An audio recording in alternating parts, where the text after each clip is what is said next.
गोपाल और सरला की आंखों में आंसू आ गए। बेटा मटरू, आज तूने साबित कर दिया कि अनपढ़ होने से कुछ नहीं होता, बस सही दिशा में मेहनत करनी चाहिए। बहुत समय पहले की बात है।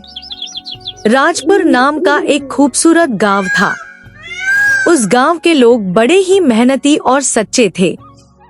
उसी गांव के किनारे एक टूटी फूटी झोपड़ी थी जिसमें गोपाल अपनी पत्नी सरला और पोता मटरू के साथ रहता था।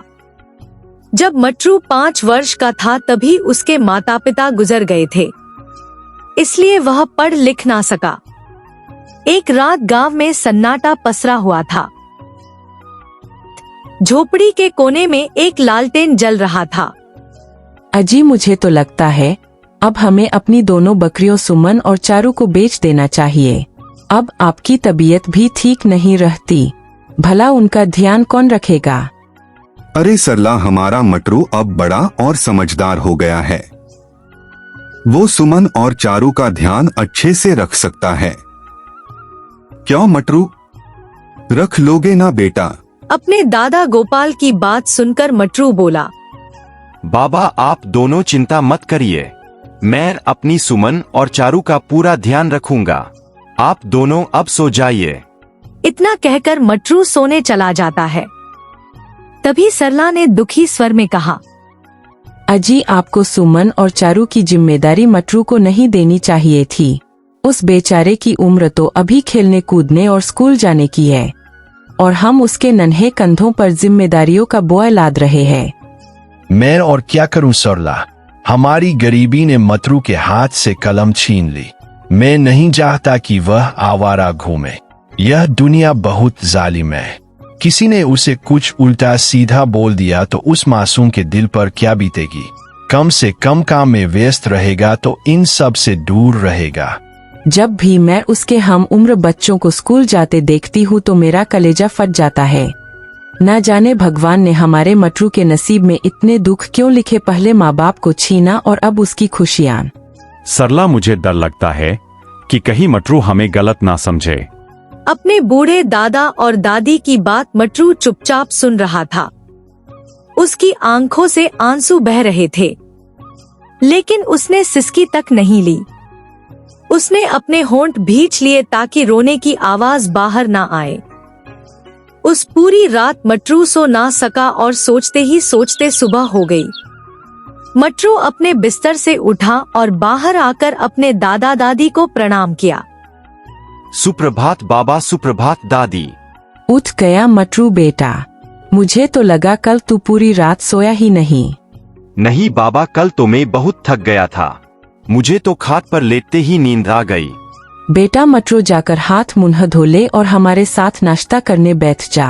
फिर मुझे और तेरे दादाजी को खेत पर भी जाना है।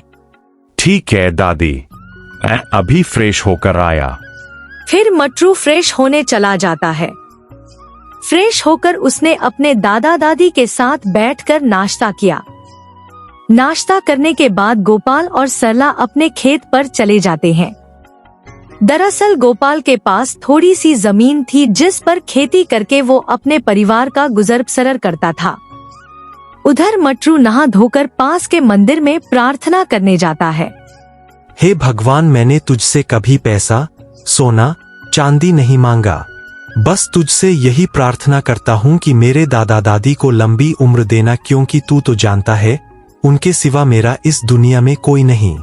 मेरे माता और पिताजी को तो आपने पहले ही अपने पास बुला लिया, लेकिन मेरे दादा दादी को मेरे पास ही रहने देना भगवान। मटरू इतना कहकर वहाँ से अपने घर लौट रहा था। तभी रास्ते में उसे सोनू मिला, जिसे देख मटरू बहुत खुश हुआ। सोनू मटरू का बहुत अच्छा दोस्त था। अबे ओए, तू यहाँ क्या कर रहा है? तू आज स्कूल नहीं गया? अरे यार मटरू, आज मेरा मन नहीं था पढ़ने का तो घर पे पेट दर्द का बहाना बना दिया। देख रहे हो ना प्रभु, जिसको पढ़ाई नसीब हो रही है उसे पढ़ाई करनी ही नहीं है। और मैं पढ़ाई करना चाहता हूँ, लेकिन पढ़ाई मेरे नसीब में ही नहीं। अरे यार तू वो सब छोड़, चल चल के गिल्ली डंडा खेलते हैं। आज दोनों भाई बहुत खेलेंगे। सोनू की बात सुनकर मटरू बोला, नहीं सोनू, अब से मैं खेल नहीं सकता। मुझे अपने सुमन और चारू को चराने ले जाना है। वो क्या है ना, आजकल दादाजी की तबीयत भी ठीक नहीं रहती, ऊपर से वह खेत का काम भी तो देखते हैं। और वैसे भी मैं पढ़ाई लिखाई तो करता नहीं, कम से कम घर के कामों में हाथ तो बटा सकता हूँ। अबे ओए, तूने भांग वांग तो नहीं खा लिया है ना? अचानक से तू इतना समझदार कैसे हो गया? अच्छा चल, अब मैं चलता हूँ, मैं तुझसे बाद में मिलूंगा। इतना कहकर मटरू वहाँ से चला जाता है और सुमन चारू के पास जाकर कहता है, अरे सुमन और चारू, दादाजी ने कहा है आज से हम तुम दोनों का ख्याल रखेंगे, तो चलो मैं तुम दोनों को स्वादिष्ट और हरे हरे घास खिलाता हूँ। उसके बाद मटरू सुमन और चारू को लेकर पास के मैदान में उन्हें चराने ले जाता है और खुद एक पेड़ के नीचे बैठ जाता है। अरे वाह, सुमन और चारू कितने मजे से यह हरे हरे घास खा रहे हैं, और खाए भी क्यों ना, आखिर इतने दिनों बाद इन्हें कुछ स्वादिष्ट खाने को जो मिला। रात भर जागने के कारण मटरू वहीं पेड़ के नीचे सो जाता है। धीरे धीरे दिन ढलने लगा, शाम होने को आई थी। मटरू सोकर उठा और अपने दोनों बकरियों को लेकर अपने घर की तरफ चल पड़ा। घर पहुंचने पर गोपाल ने मटरू से कहा, अरे मटरू बेटा, आज सूरज ढलने के बाद घर आ रहा है, इतनी देर कहाँ लगा दी? अरे क्या बताऊं बाबा, यह सुमन और चारू हरी घास के लालच में दूर निकल गई थी। उन्हें चराते चराते मैंने सोचा थोड़ी देर सुस्ता लूं। बस वही पेड़ के नीचे मेरी आंख लग गई, इसलिए आने में थोड़ी देर हो गई। तभी दादी ने चिंतित होकर बोला, अरे क्या हुआ मटरू बेटा, तेरी तबीयत तो ठीक है ना? अरे हाँ दादी, मैं बिल्कुल ठीक हूँ, आप चिंता मत करिए। भगवान करे तू हमेशा ठीक रहे। खैर वो सब छोड़ और चल खाना खा ले, आज मैंने तेरे लिए आलू फ्राई बनाया है। अरे वाह, आलू फ्राई, तब तो आज मजा आ जाएगा। अरे आप तो सोचिएगा भी मत, आपके लिए नहीं है, और वैसे भी आलू खाने से आपका शुगर बढ़ जाएगा। लगता है आपके नसीब में सूखी रोटी ही है। फिर तीनों बैठकर भोजन करते हैं। रात का खाना खाकर सब चैन की नींद सो गए। सुबह हो गई। मटरू अभी तक सो रहा था। तभी उसके दादा गोपाल उसके पास आए और बोले, अरे बेटा मटरू, उठ जा, जरा बाहर जाकर देख, सारी दुनिया जाग गई है और तू अभी तक सो रहा है। गोपाल की आवाज सुनकर मटरू की नींद खुल गई। वो उठ खड़ा हुआ। अरे बेटा मटरू, सूरज सर पर चढ़ आया है, बेचारी सुमन और चारू भूख से मिमिया रही है। जल्दी से नाश्ता कर और उन्हें चराने ले जा, क्योंकि आज धूप तेज है और गर्मी भी। बाबा, अभी नाश्ता करके सुमन और चारू को चराने ले जाता हूँ। ठीक है मटरू, मैं और तेरी दादी खेत जा रहे हैं। इतना कहकर गोपाल वहाँ से चला जाता है। फिर मटरू भी नहा धोकर नाश्ता करता है और सुमन और चारू को लेकर उन्हें चराने चल पड़ता है। धूप बहुत तेज थी। अरे सुमन और चारू, देख रही हो ना, दिन ब दिन गर्मी कितनी बढ़ती जा रही है, और आज तो सूरज भी जैसे आग उगल रहा है। मटरू बेचारा तेज धूप में अपनी बकरियां लेकर चला जा रहा था। पसीने से भीगा हुआ मटरू भगवान से कहता है, हे प्रभु, लगता है इस साल की गर्मी तो हमारा जीना हराम कर देगी। अभी तो दोपहर भी शुरू नहीं हुई और ऐसा लग रहा है जैसे आग के गोले बरस रहे हो, और जमीन तो ऐसे तप रही है जैसे मैं किसी जलते हुए तवे पर चल रहा हूँ। इतना कहते हुए मटरू एक बड़े से पेड़ के पास जा पहुंचा। अरे वाह, यह पेड़ तो कितना बड़ा है, और इसके नीचे तो कितनी ठंडी छांव भी है। मैं एक काम करता, यही सुमन और चारू को चराता हूँ। उसके बाद मटरू उस बड़े से पेड़ के नीचे बैठ जाता है और सुमन और चारू वही घास चरने लगती है। वहाँ की ठंडी छांव ने मटरू की सारी थकान मिटा दी। अरे वाह, असली स्वर्ग तो यहाँ है।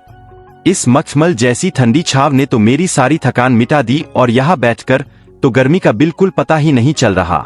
मन करता है यही अपना एक डेरा डाल दूं, कम से कम इस तपती गर्मी से तो जान बचेगी। मटरू उस पेड़ के नीचे आराम कर रहा था। तभी सोनू भागते हुए उसके पास आया, जिसे देख मटरू बोला। अरे सोनू, क्या हुआ? तू भाग क्यों रहा है? और तू इतना परेशान क्यों लग रहा है? मटरू मेरे दोस्त, तेरे दादाजी। क्या सोनू, क्या हुआ मेरे बाबा को? मटरू सोनू के मुंह से यह सुन परेशान हो गया। मटरू, तेरे दादाजी खेत में काम करते करते बेहोश होकर गिर गए और सभी उन्हें तेरे घर लेकर गए हैं। ये सुन मटरू के पैरों के नीचे से जमीन ही खिसक गई। हे भगवान, मेरे बाबा को कुछ मत होने देना। तू चिंता मत कर मटरू, तेरे दादाजी को कुछ नहीं होगा। तू घर जा, मैं डॉक्टर को लेकर आता हूँ। मटरू भागकर अपने घर गया। वहां उसने देखा कि उसके दादाजी चारपाई पर लेटे हैं। तभी मटरू को देख दादी रोते हुए बोली। मटरू, देख तेरे बाबा को क्या हो गया। सुबह तक तो ठीक थे, लेकिन अचानक वो बेहोश होकर गिर गए। मुझे तो बहुत डर लग रहा है, कहीं इन्हें कुछ हो गया तो मैं तो जीते जी मर जाऊंगी। दादी, आप चिंता मत करिए। सोनू गया है डॉक्टर को लेने, वो अभी आता ही होगा। आप हिम्मत रखिए, बाबा को कुछ नहीं होगा। कुछ ही देर में सोनू डॉक्टर को लेकर मटरू के घर पहुंचा। डॉक्टर साहब, देखिए ना, मेरे बाबा को क्या हो गया। उन्हें कैसे भी करके ठीक कर दीजिए। देखो बेटा, तुम परेशान मत हो, मैं अभी तुम्हारे बाबा को देखता हूँ। फिर डॉक्टर ने गोपाल को चेक किया और गंभीर स्वर में कहा। देखो बेटा, गर्मी और कमजोरी की वजह से तुम्हारे बाबा को बहुत गहरा झटका लगा है, इसलिए इनके इलाज में कुल 10 से 15,000 रुपए लगेंगे और सारी दवाइयां शहर से लानी होंगी। इतना कहकर डॉक्टर वहां से चला जाता है। शाम हो गई थी। कमरे में एक गहरी चुप्पी छाई थी। तभी सरला रोते हुए बोली। भगवान, तूने मुझ गरीब पर यह कैसा जुल्म किया। इतने पैसे हम कहाँ से लाएंगे? ये सब मेरी फूटी किस्मत की गलती है। दादी, ना मेरे पास माँ बाप है और ना ही कोई डिग्री। अगर मैं पढ़ा लिखा होता तो नौकरी करके बाबा का इलाज करवा लेता, लेकिन अब मुझे समझ नहीं आ रहा मैं इतने पैसे कहाँ से लाऊं। नहीं मटरू, इसमें तेरी कोई गलती नहीं है। बेटा, अगर हमने तुझे पढ़ाया लिखाया होता तो आज तू अनपढ़ नहीं रहता। सोनू उन दोनों की बातें सुन रहा था। उसकी आंखों में आंसू आ गए। तभी उसने मटरू से कहा। अरे मटरू, मैं हूं ना, एक दोस्त दूसरे दोस्त के काम ही तो आएगा। अपने पापा से पैसे लेकर आता हूँ। सोनू अपने पापा से पैसे लेने चला जाता है। कुछ ही देर में सोनू पैसे लेकर आ जाता है। मटरू पैसे लेकर दवाइयां लेने चला जाता है।